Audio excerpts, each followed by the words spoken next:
আসসালামু আলাইকুম ওয়া রাহমাতুল্লাহ। সমস্ত প্রশংসা মহান আল্লাহ তাআলার এবং শান্তি বর্ষিত হোক মহানবী হযরত মুহাম্মদ সাল্লাল্লাহু আলাইহি ওয়াসাল্লামের। বিদায় হজে মহানবী হযরত মুহাম্মদ সাল্লাল্লাহু আলাইহি ওয়াসাল্লামের ভাষণ। তিনি কি বলেছিলেন বিদায় হজে, আমাদেরকে কি কি উপদেশ দিয়েছিলেন? তো চলুন শুরু করা যাক।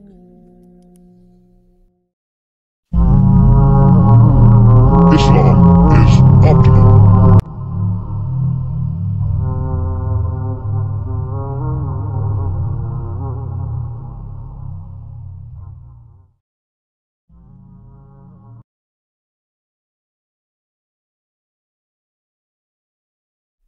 মহানবী হযরত মুহাম্মদ সাল্লাল্লাহু আলাইহি ওয়াসাল্লাম হিজরি 10 সালে 9 জিলহজ শুক্রবার দুপুরের পর আরাফার ময়দানে সমবেত লাখো সাহাবীর উদ্দেশ্যে এই ঐতিহাসিক ভাষণ দেন। ইসলামের ইতিহাসে এটি বিদায় হজ নামেও খ্যাত। তার ভাষণটির বাংলা অনুবাদ: পরম করুণাময় আল্লাহ তাআলা এর প্রশংসার পর মহানবী হযরত মুহাম্মদ সাল্লাল্লাহু আলাইহি ওয়াসাল্লাম বলেন, আল্লাহ ছাড়া কোনো মাবুদ নাই, তার সমকক্ষ কেউ নাই। আল্লাহ তার ওয়াদা পূর্ণ করেছেন, তিনি তার বান্দাকে সাহায্য করেছেন, আর তিনি একাই বাতিল শক্তিগুলো পরাভূত করেছেন। হে আল্লাহর বান্দারা, আমি তোমাদের আল্লাহর ইবাদত ও তার বন্দেগীর ওসিয়ত এবং এর নির্দেশ দিচ্ছি। হে লোক সকল, তোমরা আমার কথা শোনো। এরপর এই স্থানে তোমাদের সাথে আর একত্রিত নাও হতে পারবো। হে আল্লাহর বান্দারা, আল্লাহ তাআলা বলেছেন, হে মানব জাতি, তোমাদের আমি একজন পুরুষ ও একজন নারী হতে সৃষ্টি করেছি এবং তোমাদের সমাজ ও গোত্র ভাগ করে দিয়েছি যেন তোমরা পরস্পরের পরিচয় জানতে পারো। তোমাদের মধ্যে সেই ব্যক্তি আল্লাহর দরবারে অধিকতর সম্মান ও মর্যাদার অধিকারী যে তোমাদের মধ্যে অধিক তাকওয়া অবলম্বন করে, সকল বিষয়ে আল্লাহর কথা অধিক খেয়াল রাখে। ইসলামে জাতি, শ্রেণীভেদ ও বৈষম্য নেই। আরবের ওপর কোনো অনারবের কিংবা অনারবের ওপর কোনো আরবের শ্রেষ্ঠত্ব নেই, তেমনি সাদার ওপর কালোর বা কালোর ওপর সাদা শ্রেষ্ঠত্ব নেই। মর্যাদার ভিত্তি হলো কেবল তাকওয়া। আল্লাহর ঘরের হিফাজত, সংরক্ষণ ও হাজিগণের পানি পান করার ব্যবস্থা পূর্বের ন্যায় এখনো বহাল থাকবে। হে কুরাইশ সম্প্রদায়ের লোকেরা, তোমরা দুনিয়ার বোঝা নিজের কাঁধে চাপিয়ে যেন আল্লাহর সামনে হাজির না হও। আমি আল্লাহর বিরুদ্ধে তোমার উপকার করতে পারবো না। শুনে রাখো, সকল জাহিলি বিষয় ও প্রথা আজ আমার পায়ের নিচে। জাহেল যুগের রক্তের দাবি রহিত করা হলো। সর্বপ্রথম আমি আমার কাবিলার রক্তের অর্থাৎ রাবিয়া ইবনুল হারিসের পুত্রের রক্তের দাবি রহিত ঘোষণা করছি। কোন সাদ গোত্রে থাকাকালে মুজাহিলিরা তাকে হত্যা করেছিল। জাহেল যুগের সুদও রহিত করা হলো। সর্বপ্রথম আমি আমার কাবিলার দাবি অর্থাৎ চাচা আব্বাসের সুদ মাফ করে দিলাম, সুতরাং সকল সুদ আজ রহিত করা হলো। হে আল্লাহর বান্দারা, তোমাদের রক্ত, তোমাদের ইজ্জত, তোমাদের সম্পদের পরস্পরের জন্য চিরস্থায়ীভাবে হারাম করা হলো। যেমন আজকের এই দিন, আজকের এই মাস তোমাদের সকলের জন্য হারাম। এখানে হারাম শব্দটি পবিত্র ও নিরাপদ এই হিসেবে ব্যবহৃত হয়েছে। তোমরা শীঘ্রই আল্লাহর দরবারে হাজির হবে। তিনি তোমাদের সকলকেই তোমাদের আমল সম্পর্কে জিজ্ঞাসাবাদ করবেন। জেনে রাখো, অপরাধীর দায়িত্ব কেবল তার কাঁধেই বর্তায়। পিতা তার পুত্রের জন্য এবং পুত্র তার পিতার অপরাধের জন্য দায়ী নয়। হে লোক সকল, নারীদের সম্পর্কে আমি তোমাদের সতর্ক করে দিচ্ছি। এদের প্রতি নির্মম ব্যবহার করার সময় আল্লাহর দণ্ড সম্পর্কে নির্ভয় হও না, কেননা তাদের তোমরা স্ত্রী রূপে গ্রহণ করেছ আল্লাহর আমানাহ স্বরূপ, এবং আল্লাহর বিধান অনুযায়ী তাদের সাথে তোমাদের দাম্পত্য সম্পর্ক রয়েছে।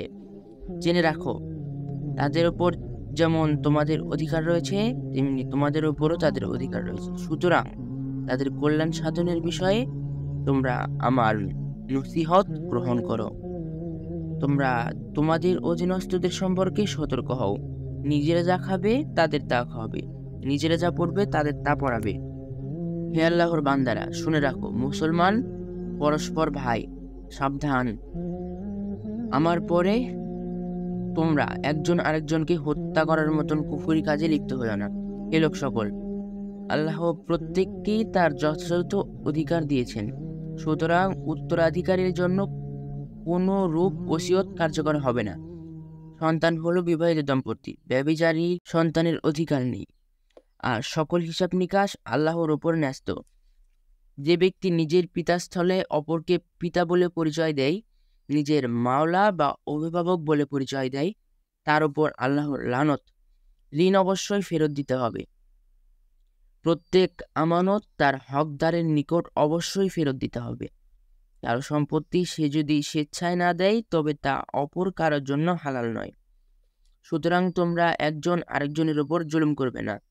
এমনিভাবে কোনো স্ত্রীর জন্য তার স্বামীর সম্পত্তি কোনো কিছু তার সম্মতি ব্যতি রেখে কাউকে দেওয়া হালাল নয়। যদি কোনো নাক কান কাটা হাবশি দাসীকেও তোমাদের আমির বানিয়ে দেওয়া হয়, তবে সে যতদিন আল্লাহর কিতাব অনুসারে তোমাদের পরিচালিত করবে ততদিন অবশ্যই তার কথা মানবে, তার প্রতি অনুগত্য প্রদর্শন করবে। শোনো, তোমরা তোমাদের প্রভুর ইবাদত করবে, 5 ওয়াক্ত সালাত যথারীতি আদায় করবে, রমজানে সিয়াম পালন করবে, স্বতঃস্ফূর্ত ও খুশি মনে তোমাদের সম্পত্তির জাকাত দেবে, তোমাদের রবের ঘর বাইতুল্লাহ হজ পালন করবে আর আমিরের অনুগত্য করবে। তাহলে তোমরা জান্নাতে দাখিল হতে পারবে। হে লোক সকল, আমার পর আর কোনো নবী নেই, আর তোমাদের পর আর কোনো উম্মত নেই। আমি তোমাদের নিকট দুটি জিনিস রেখে যাচ্ছি। যতদিন তোমরা এই দুটোকে আঁকড়ে ধরে থাকবে ততদিন তোমরা পথভ্রষ্ট হবে না। সে দুটো হলো আল্লাহর কিতাব ও রাসূলের সুন্নাহ। তোমরা দিনের ব্যাপারে বাড়াবাড়ি করা থেকে বিরত থাকো, কেননা তোমাদের পূর্ববর্তীরা দিনের ব্যাপারে বাড়াবাড়ি করে ধ্বংস হয়েছে। এই পৃথিবীতে আবার শয়তানের পূজা হবে, এই বিষয়ে শয়তান নিরাশ হয়ে গেছে।